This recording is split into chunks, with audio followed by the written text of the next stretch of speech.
హిందువులకు అత్యంత పవిత్రమైన చార్ధామ్ యాత్ర ప్రారంభమైంది.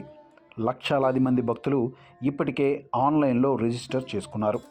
మన తెలుగు రాష్ట్రాల నుంచి కూడా లక్షల మంది భక్తులు ఈ యాత్రకు తరలి వెళ్తున్నారు. దేవభూమిగా పిలువబడే ఉత్తరాఖండ్ రాష్ట్రంలో గంగోత్రి, యమునోత్రి, కేదార్నాథ్, బద్రీనాథ్ ఆలయాలను సందర్శించుకోవడమే ఈ చార్ధామ్ యాత్రగా, చోటా చార్ధామ్ యాత్రగా పిలువబడుతుంది. ఇక ఈరోజు ఈ చార్ధామ్ యాత్రలో అత్యంత ముఖ్యమైన కేదార్నాథ్ ఆలయం యొక్క ప్రాశస్త్యం గురించి తెలుసుకుందాం. కేదార్నాథ్ టెంపుల్ గురించి ప్రస్తావన మనకు స్కంద పురాణంలో కనిపిస్తుంది. ఇది సముద్ర మట్టానికి 3583 మీటర్ల ఎత్తులో ఈ ఆలయం నిర్మించబడింది.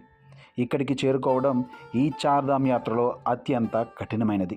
ఈ ఆలయం పాండవుల చేత నిర్మించబడిందని చెప్తారు. మహాభారత యుద్ధం తర్వాత కౌరవ సోదరులను వధించిన పాండవులకు మనోవేదనతో మనశ్శాంతి కరువైందట. దాంతో వేదవ్యాసుడి సలహా అడిగారు పాండవులు. ఆయన ఈశ్వరుడిని కలిస్తే ఈ పాప పరిహారం జరిగి మనశ్శాంతి లభిస్తుందని చెప్పడంతో పాండవులు శివయ్యను వెతుక్కుంటూ ఈ కేదార్నాథ్ ప్రాంతానికి వచ్చారని పురాణాల్లో చెప్పబడింది. అయితే పాండవులకు కనిపించడం ఇష్టం లేని శివుడు నంది రూపంలో ఇక్కడి నుండి పాతాళానికి వెళ్ళిపోతుండగా ఆయన్ను ఆపడానికి భీముడు ఆయన మూపురాన్ని గట్టిగా పట్టుకున్నాడట. దాంతో ఆ భాగం ఇక్కడే ఉండిపోయి శివలింగంగా పూజలు అందుకుంటుందని చెప్తారు. ఇక పాండవులు ఆ భాగాన్ని శివుడిగా భావించి పూజలు చేయడంతో శివుడు ప్రసన్నుడై వీరిని కరుణించగా స్వర్గలోక ప్రాప్తి సంభవించిందని పురాణాల్లో చెప్పబడింది.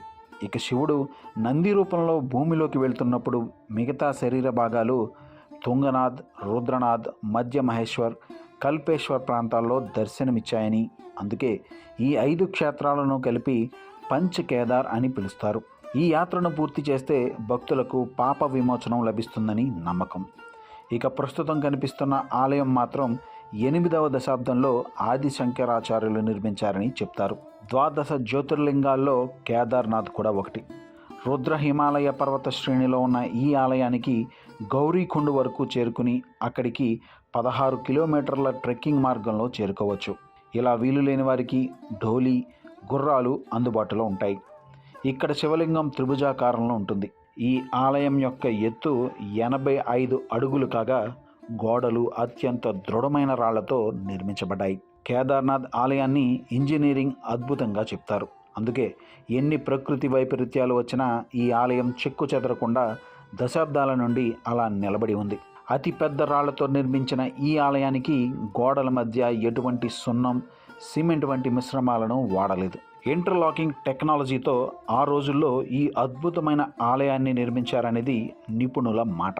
అయితే ఎన్ని ప్రకృతి వైపరీత్యాలు వచ్చినా ఈ ఆలయానికి ఏమీ కాదని, ఎందుకంటే ఈ ఆలయాన్ని సాక్షాత్తు శివుడి యొక్క రుద్ర రూపం కాళభైరవుడు ఎల్లవేళలా రక్షిస్తూ ఉంటాడని భక్తుల నమ్మకం. ప్రతి సంవత్సరం ఈ దేవాలయం 6 నెలల పాటు వాతావరణ పరిస్థితుల వల్ల మూసివేయబడుతుంది. ఆ సమయంలో ఇక్కడ శివుడు కాళభైరవ రూపంలో సంచరిస్తాడని ఇక్కడి స్థానికుల నమ్మకం. అందుకే 400 సంవత్సరాలు ఈ ఆలయం మంచుతో కప్పబడి ఉన్నప్పటికీ ఏమీ కాలేదని చెప్తారు.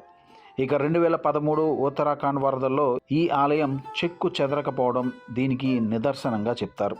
భీముడి గదను తలపించే ఆకారంలో ఉన్న ఒక బండరాయి ఈ ఆలయం వరదల బారిన పడకుండా వరద నీటిని దారి మళ్లించిందని, దానినే భీమ్శిలగా భక్తులు పూజిస్తారు. ఇక ఈ ఆలయంలో మంత్రాలను కన్నడ భాషలో పఠించడం ఒక విశేషం. ప్రధాన పూజారి కూడా కన్నడ వీరశైవ సమాజానికి చెందినవాడు. అతను తన సహాయకుడితో ఇక్కడ పూజలు నిర్వహిస్తాడు. అతడిని రావాలని పిలుస్తారు. ఇక ప్రతి సంవత్సరం ఈ ఆలయ సందర్శనకు భక్తులు పోటెత్తుతారు. ఇక్కడ శివుడిని దర్శనం చేసుకుంటే మోక్ష సిద్ధి లభిస్తుందని భక్తుల అపార నమ్మకం.